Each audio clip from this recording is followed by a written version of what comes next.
Good afternoon. This is Melissa with thestockswoosh.com and welcome. Welcome to BBRY. This was an amazing play from June 28th. And, this is the kind of gap that I do most of the time. I'm looking for these wonderful, beautiful, fabulous bearish gaps. And why? Because I'm looking for something that shows the weakness, number one, and number two, something that is showing so much power, okay, and to the downside, because I'm looking to short, that it has no chance of failure, no matter what that it does. And why am I saying that?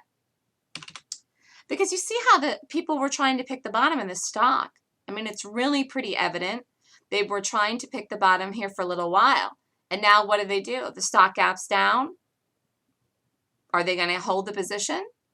It was never in an uptrend. The stock is not in an uptrend. It was never in an uptrend. It hasn't been an uptrend since for years and years and years, and there's no reason to buy it. But people like to buy and pick bottoms, and they constantly do that. And so what happens when a stock gaps down here, when all these people were bottom feeding now, all in here? What happens? They have to sell out. They're down money. These people are all down money. So the interesting thing is that when I was watching this in the morning, there was an incredible amount of people in this pre-market. I think it was 12 million or 13 million pre-market. That was the most volume I've ever seen in something actually pre-market. And I've traded stuff, Dell, Oracle, a lot of big names, companies. I've never seen that much volume in something in the morning pre-market, not even the market itself. And as the day went on in this thing and I was trading it, and I ended up being into it into the afternoon, I said that it's going to have over 100 million in it, people in this, trading in this today. And here it was a 136. 136 is the volume in this day and change. 136 million. More than the market. Let's look at the market. 28 million.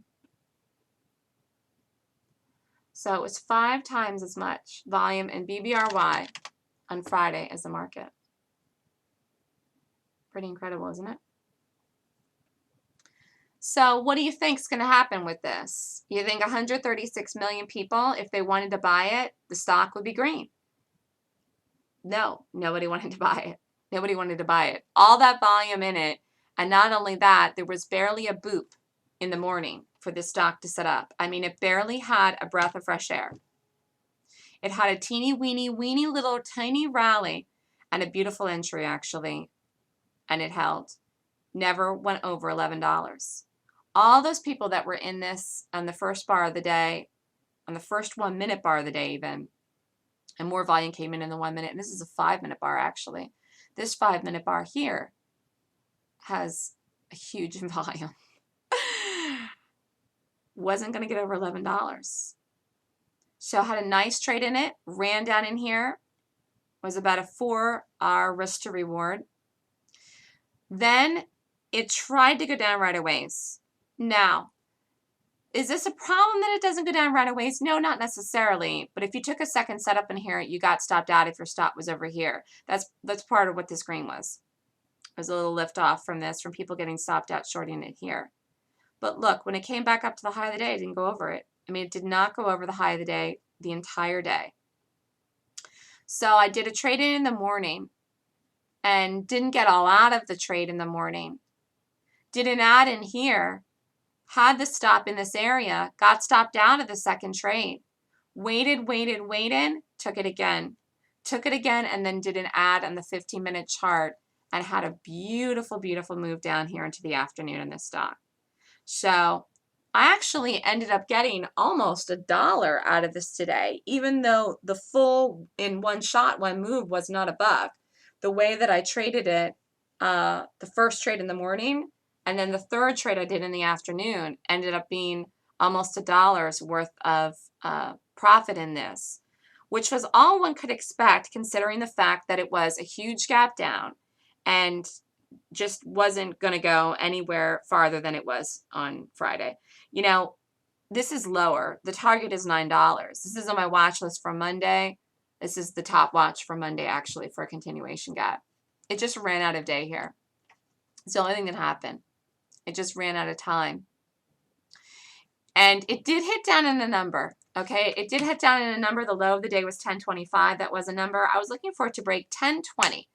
And when it broke 1020, if it did, which it didn't on Friday, it had its path right to the $9 area, but it never broke 1025.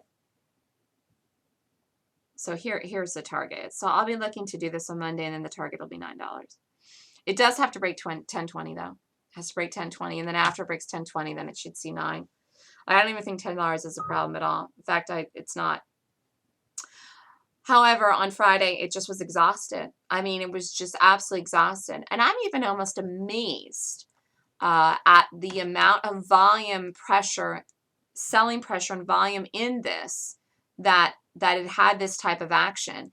It traded in such a concentrated action with this kind of volume. Like sometimes when things are crazy volume and stuff, they get all nuts when they're trading, like really fast and wiggly and jiggly and just all kinds of tails all over the place. This actually had such a strong, that's the best way I can describe it. The trading, even in the morning and the afternoon, was very strong and tight. It was like a strong and tight moves. I mean, for something to have 136 million people in it, to go back up here and hold the high of the day within pennies. I mean, we're talking pennies here. Pennies. Didn't even do a tail, didn't do a spike, didn't do anything. I mean, for this to hold so specifically, so exactly, the powers that be, the powers at hand, the powers that control the money are not going to let this stock go over $11 Friday. So it's not going over $11 for a long time. It's not going over $11 Monday at least. And that's all I care about, to trade this into the Monday morning. But this is a really, really, really beautiful gap. Had high expectations for it to go to $9 on Friday, didn't do it. Does it mean it's not going there? Absolutely not. It is going there. And in fact, let's look at the bigger picture here as a swing trade on this. It's going to break new lows this year now because of that gap on Friday. I don't know when. I don't know when, but this will see under the low here, which was 6 something. Let's see, 622. This will see a break of $6 before the year end. Yep, really nice chart here. Studying this chart for a long time. This was RIM, and then they changed the name to Bbry. It doesn't matter. It's been a beautiful example of the strategy that I teach and do myself and the trade every single day in the market, which is bearish gaps. This thing has fallen off a cliff since 2008, and it's never been able to recover. And people that try to buy in here don't know how to trade right, as far as I'm concerned. And they were all down money on Friday. All down money. And I was watching this. I was watching this to see if it was going to attempt a recovery. It had not. It wasn't. This is not a recovery. This is not what a recovery looks like at all. It was just a rally into resistance. You can see it here. Look at that. That's all that it was, that move in there. That was making higher highs and higher lows, but that's not the reason that for something to change trend. Something doesn't change trend when it makes higher highs and higher lows. No. In fact, I should put this in my trends class. Actually, I do a class on trends. It's an 8-hour course. It teaches you how to read when something actually changes a trend or makes a new trend or does a continuation in trend. So this had not changed trends, even though it made higher highs and higher lows and people were buying it in here. They thought that it had. But that's not the right way to read trends. The right way to read trends is understanding gaps, actually. And if you understand gaps, you'll never get yourself into trouble by doing something in the incorrect trend of a stock, if you know how to read what's really, really going on. Like if something is a good bullish gap or just a nothing gap.